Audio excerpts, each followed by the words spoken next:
Pada tahun 2026, Fabio Di Giannantonio akan memasuki tahun kelima dalam karir MotoGP-nya. Sebuah pencapaian yang cukup mengejutkan mengingat karirnya pernah diprediksi akan berakhir setelah 2 tahun saja. Dalam artian tertentu, keberhasilannya bertahan hingga kini sudah merupakan sebuah kemenangan. Namun, kesempatan besar berupa kontrak pabrikan Ducati untuk periode 2025 hingga 2026 bersama tim VR46 ternyata tidak membawa musim terbaik baginya. Meskipun ada beberapa momen bagus, termasuk penampilannya yang kuat di Valencia untuk menjaga rekor podium Ducati, secara keseluruhan musim lalu dianggap mengecewakan. Komentar dari manajer tim pabrikan Ducati, Davide Tardosi kepada MotoGP.com menyiratkan adanya kekhawatiran. Tardosi menegaskan bahwa ia sangat senang dengan kinerja tim VR46. Namun ia merasa kedua pembalapnya, Di Giannantonio dan Franco Morbidelli, karena alasan tertentu tidak tampil sebagaimana mestinya sepanjang musim. Tardosi menilai bahwa performa mereka naik turun, dan hal tersebut tidak memberikan hasil yang pantas bagi tim yang sebenarnya sudah bekerja dengan sangat baik. Meskipun manajer umum Ducati, Gigi Dall'Igna, sempat memuji Di Giannantonio dalam kolom resmi terakhirnya musim ini, posisi Di Giannantonio untuk mempertahankan kontrak pabrikannya ke depan terasa kurang aman. Pasalnya, ia kalah bersaing secara signifikan di jajaran tim satelit Ducati oleh Alex Marquez dan mungkin juga Fermin Aldeguer. Lantas, apa sebenarnya yang salah dan masalah apa yang harus menjadi fokus Di Giannantonio dalam menghadapi musim depan yang akan kembali menjadi penentu karirnya?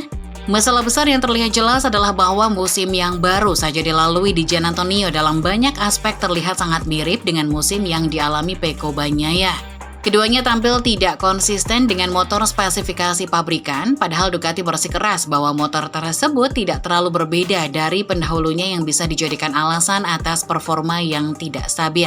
Hasil mereka terlihat menurun dibandingkan tahun sebelumnya, di mana saat itu Bagnaia adalah yang tercepat dan Di Giannantonio mampu mengimbangi Marquez yang lebih muda.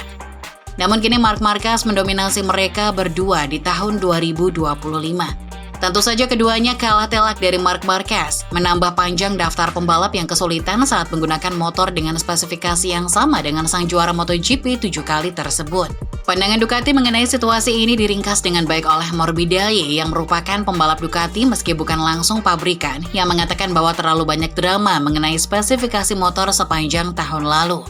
Bahkan Di Giannantonio tampaknya sebagian besar setuju dengan pandangan itu, mengingat ia melompat langsung dari motor lama di tahun 2024 ke motor terbaru tanpa pernah mencoba versi GP24. Namun ia merasa potensi motornya belum benar-benar dimaksimalkan. Ia mengungkapkan bahwa tahun ini mereka mengubah setelan motor terlalu sering. Mereka bekerja sama dengan Ducati untuk menggali potensi maksimal. Namun menurutnya ketika terlalu banyak mencoba hal baru, efek instan dan kemampuan mencatat waktu tercepat justru hilang. Ia menjelaskan bahwa ketika mencoba terlalu banyak hal, sisi positifnya adalah bisa belajar cepat. Tetapi sisi negatifnya adalah tidak pernah bisa mengeluarkan potensi terbaik dari motor tersebut. Di Giannantonio yakin jika ia mendapatkan perasaan atau feeling terbaik dengan motor pabrikan Ducati seperti yang ia rasakan di tahun-tahun sebelumnya, ia bisa bertarung untuk podium dan kemenangan di setiap balapan. Namun hal itu tidak terjadi saat ini. Ia menegaskan kembali bahwa pada akhirnya memiliki perasaan terbaik dengan motor jauh lebih penting dibandingkan sekedar memiliki komponen-komponen terbaru. Masalah utamanya adalah kurangnya kepercayaan diri pada pabrikan depan motor yang berujung pada ketidakkonsistenan performa harian.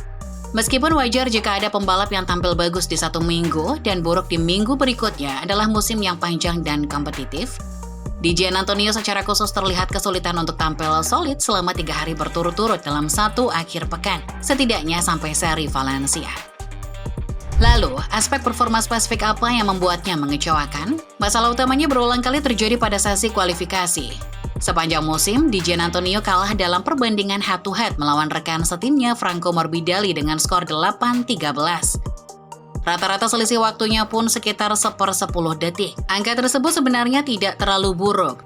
Tetapi kepemilikan kontrak pabrikan Ducati menyiratkan bahwa Di Giannantonio seharusnya bisa mengungguli Morbidelli dalam setiap tolak ukur.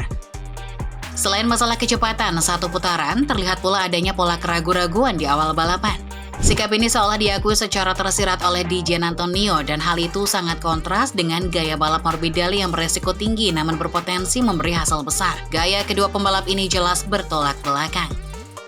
Sempat ada pembicaraan di internal tim VR46 yang melibatkan kedua pembalap mengenai cara bekerja sama yang lebih baik. Namun menurut Di Giannantonio, rencana tersebut tidak dapat dilaksanakan. Ia menyeratkan bahwa kegagalan kerjasama itu bukan disebabkan oleh ketidakinginan dari pihaknya. Saat ditanya mengenai apakah ia perlu tampil lebih keras dan agresif terhadap rivalnya di lap-lap awal, Di Giannantonio dengan jujur mengakui bahwa ia tidak memiliki nyali untuk melakukan aksi nekat atau kamikaze di lap pertama. Ia menjelaskan bahwa dirinya tentu berusaha mencari posisi terbaik di depan, namun dengan batasan utama harus selamat. Ia mengingatkan bahwa kecepatan di ujung lintasan lurus saat pengereman mencapai 200-300 km per jam dengan beban gabungan motor dan manusia yang sangat berat, sehingga manuver nekat menabrak orang lain akan sangat menyakitkan. Oleh karena itu, ia menegaskan bahwa ia selalu lebih memilih balapan yang bersih. Secara pengamatan visual sepanjang musim, pendekatan hati-hati ini tampaknya tidak memberikan hasil terbaik baginya. Namun data menunjukkan bahwa mungkin ia hanya sedang tidak beruntung. Faktanya, dalam 5 lap pembuka di balapan sprint sepanjang musim, Di Giannantonio berhasil menaikkan posisi yang jika dihitung setara dengan nilai 22 poin. Namun ia justru kehilangan posisi setara 21 poin dalam rentang 5 lap yang sama pada balapan hari Minggu. Sementara itu, Morbidelli mencatat statistik sebaliknya, mendapat keuntungan posisi di hari Minggu, namun merugi di sprint. Akan tetapi, peluang start dari baris depan adalah yang paling krusial, dan Di Giannantonio mendapatkan kesempatan itu sebanyak 6 kali. Sayangnya, dalam 4 dari 6 kesempatan tersebut, ia terlempar dari posisi 3 besar dalam 5 lap pertama, dan hanya sekali berhasil bertahan di posisi podium.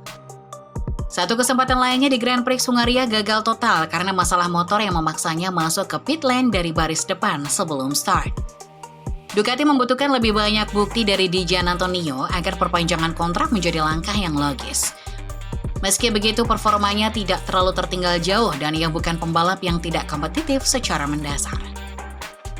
Peringkat performa sepanjang musim menunjukkan bahwa ia tidak kalah telak dibandingkan sesama pembalap Ducati lainnya. Namun posisi yang ia tempati sangat didambakan banyak orang. Sehingga Di Giannantonio tidak boleh menyisakan keraguan sedikit pun mengenai apakah ia benar-benar paket lengkap yang dibutuhkan Ducati.